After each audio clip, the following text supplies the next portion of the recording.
got a big-time move here, Gary. Talk about elevating and linker. Jermaine Griffin says, well, if Kobe can't do it, maybe it's my turn to take over. I'm the second leading scorer on this team. Good morning, good morning, good morning. Happy Monday. Thank you for tuning in. This is your boy Mel from Queens Sports Talk, WGJS Radio. That's Mel from Queens Sports Talk, WGJS Radio. Yo, happy Monday, but let's get it started off right, man. I want y'all to like, comment, subscribe, hit the bell, hit the notification bell, hit all. That way you can kind of get all the content, all my updates and stuff like that of WGJS Radio and also Mel from Queens Sports Talk. So don't forget, like, subscribe, comment, hit the bell. Don't forget, hit all. And let's just get right into it this morning. So we ain't going to be here long today, but I do want to kind of, give a couple highlights from the NFL last night. It was a big week. I mean, my team lost, man. I'm kind of upset behind it still, but it is what it is. Well, they actually didn't lose. We actually had a tie. But let's go with the. We're gonna start out with the Bills and the Patriots. The Patriots were on a little run. The Bills are a better team, but the Patriots are one of those teams that's still fighting to get into the playoffs. They've been bullying, the Bills for the last few years. So it's like every chance now the Bills get, they've been kind of like, coming out on top against the New England Patriots. But I still think you can't sleep on the Patriots if they make it to the playoffs. With that being said, we're just going to jump right into it. The Steelers beat the Falcons, so now they're 5-7. So I was thinking like, Mike Tomlin might have his official first losing season, but I don't know. He's still up in the air. To see how the rest of the season goes. Aaron Rodgers, man, the Green Bay Packers, they got to win against the Chicago Bears. That's always a good rivalry. You never know who's going to win those type games, but the Packers pulled it out. The Lions beat the Jaguars 40-14. The Jets lost to the Vikings. The Vikings 27, the Jets 22. So, that's not a good, that's bad for the Jets, but, it is what it is. The Giants and Commanders, man, 2020 tie game, OT and everything, man. But, I'd rather have that than a loss. The Eagles, man, they rolling, man. So they beat the Titans 35-10. The Broncos lost to the Ravens. Ravens 10, the Broncos 9. I mean, those two teams been their scoring has been low. Deshaun Watson, he made his debut, with the Cleveland Browns, and he had a cool game. It wasn't, anything, too,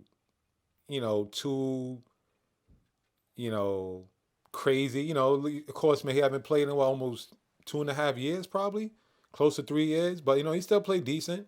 He was 12 for 22, 131 yards. That was about average about 6 yards, per play. No touchdowns, 1 interception, but.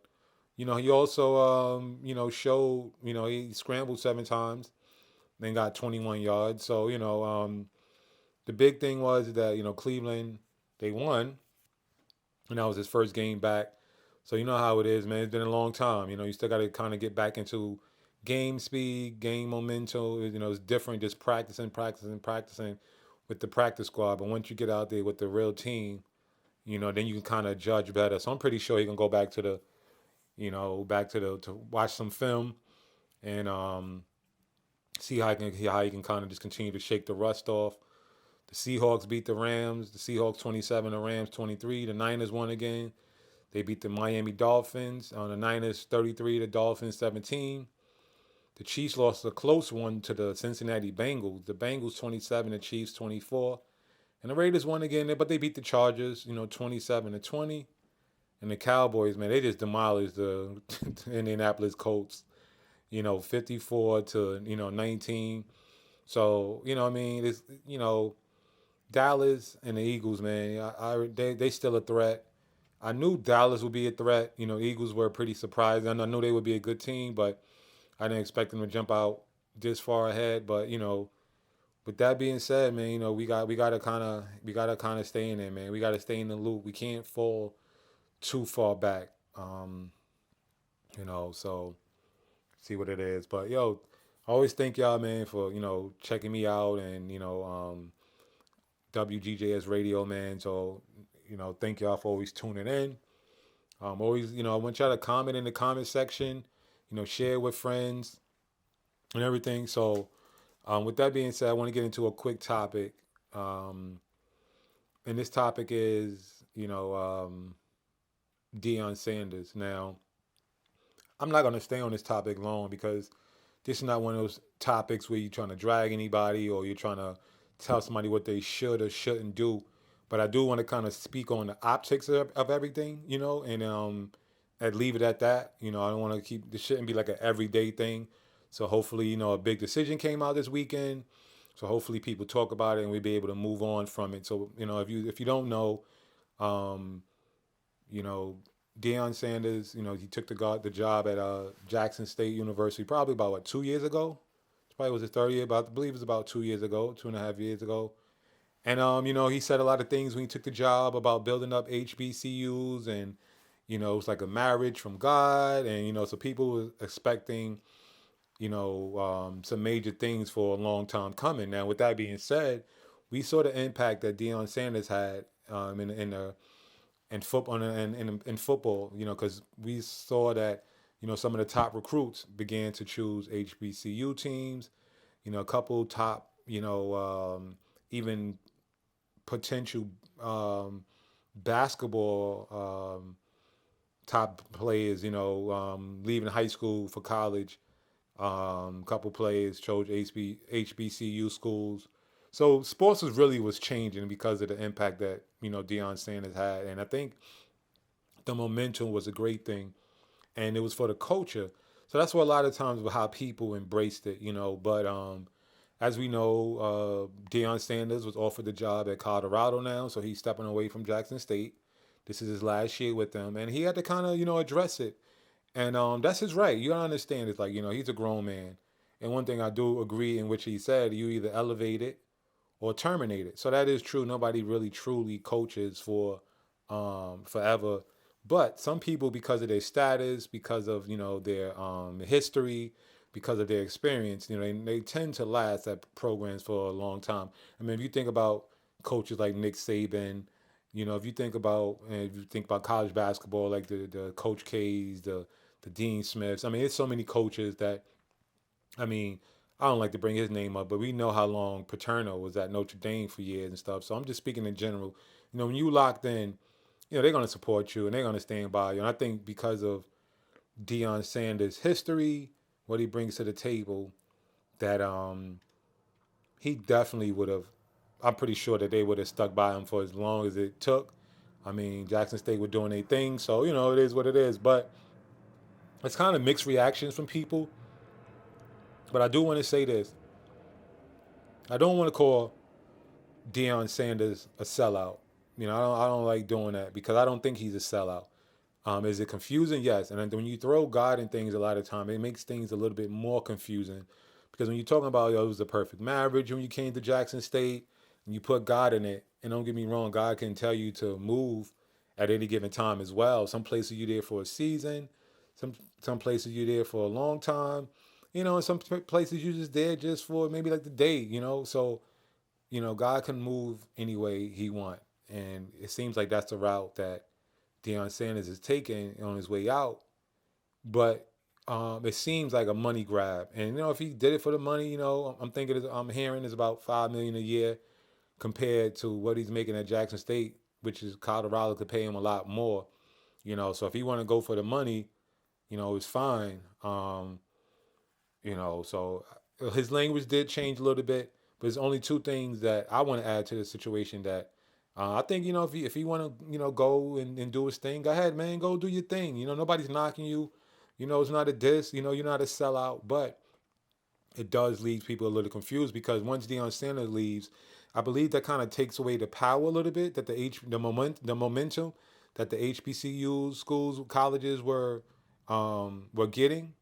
I felt like there was momentum where more people were thinking about it. So if the coaches like a Deion Sanders could say, well, hey, you know what?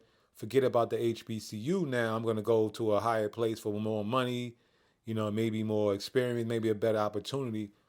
What makes you think that the athletes aren't going to start doing that? Like, why should they kind of go to HBCUs if people who are going to make the impact are going to leave for a bigger program. So, you know, players don't have as much time as these coaches have. You know, the players' windows are a lot shorter than these coaches' windows. You know, so the players have to make a decision. And the only thing I don't like about it was I felt like that some players on Jackson State heard about what was going on with Deion Sanders, and you know, we saw the interview where he spoke on it. And my only thing is that I feel like Deion Sanders kind of shouldn't have spoke to the players like a threat. Like, oh, if you leave, then that's going to say a lot about your character, and coaches just going to look at you this way. No, then actually they're not. That's not anything new where that's not a new thing where, say, a coach was recruited a player, and then say the coach either was fired or the coach took another position somewhere else after they recruited players. You know, we've seen cases where players say, you know what, well, I want to leave that school and go to a different program and stuff like that. You know, I don't want to play. So I just feel like, you know, that part was the only part that was a little extra, because I felt like it was one of those things where he was like, yeah, I could do what's best for me, but if players did what's best for them, he was trying to like make it seem like as if they would be blackballed. And that's the only part, you know, I didn't like about, you know, what he speaks. Like I said, he's a grown man. You know, people don't have to pocket watch and none of those things, man. But it is a little confusing based on what he said when he first took the job at Jackson State versus, you know, it seemed like he's kind of backpedaling with the Colorado, which is his every right. I mean, he has a family. He got to do his best for his family. And the players have to do his best. And the parents and coaches and everybody else have to do his best for their family. So if you feel like you were betrayed and you didn't want your child to play or different things like that, even though some may agree or disagree, but whatever the reasons are, you know, those are rights for the players. And I wouldn't try to like subliminally threaten them to not, you know, take that time off, man. So, you know, it is what it is, man. I ain't gonna stay in that, you know, too long. Just wanted, you know, to jump on that for a minute. I don't know. Do y'all think that the HBCU, you know, especially in football, is going to lose momentum now that, you know, Deion Sanders has chosen to take a position at a bigger school, you know, more money, maybe more notoriety, you know, bigger market. So should players do the same thing instead of going to HBCU schools? Should they just kind of continue to follow the tradition and just take offers from the top colleges and stuff like that and the best opportunities? Or should they, you know, kind of like a lot of African-American and black athletes continue to support, you know, the HBCUs, you know? So it's a discussion to have. Like I said, I wish the best for Deion Sanders. I'm not here knocking him, but I'm always going to be a realist.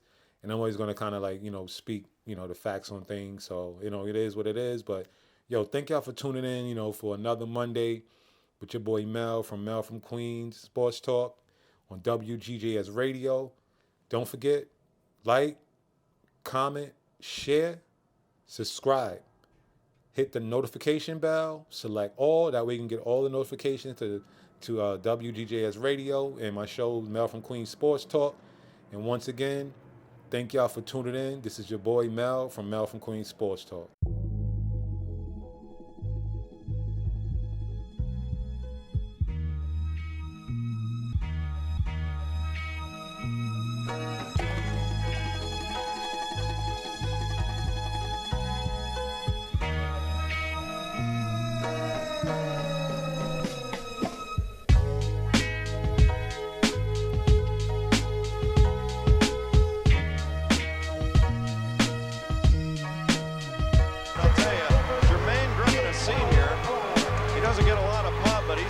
Time move here, Gary. Talk about elevating and linker. Jermaine Griffin says, well, if Kobe can't do it, maybe it's my turn to take over. I'm the second leading scorer on this team.